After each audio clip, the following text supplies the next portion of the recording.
Rita Daniela, babalik na rin ng kaso ni Archie Alemania. Hello, mga ka-showbiz. Isa na namang mainit na balita ang pag-uusapan natin ngayon.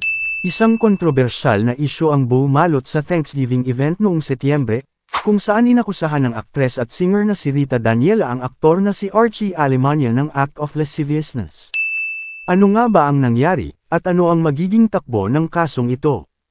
Alamin natin ang buong detalye. Sa isang Thanksgiving event noong September 2024, sinabi ni Rita Daniela na hinawakan at hinalikan siya ni Archie Alemania nang walang pahintulot.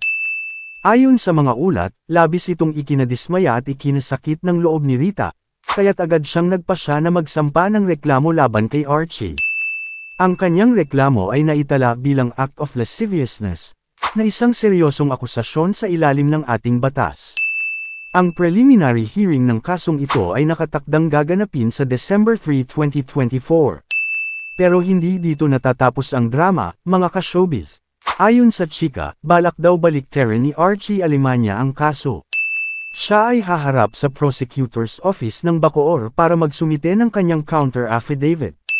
Ang tanong ngayon, ano kaya ang nilalaman nito? At ano ang magiging epekto nito sa kaso ni Rita? Sa mga ganitong kaso, hindi maiiwasan ang iba't ibang reaksyon mula sa publiko at showbiz personalities.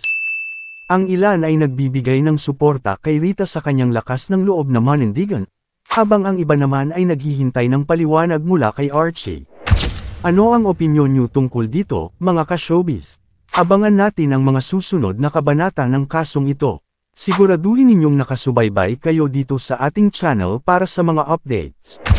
Huwag kalimutang mag-like, mag-share, at mag-subscribe para sa latest sa mundo ng showbiz. Hanggang sa muli, mga ka-showbiz.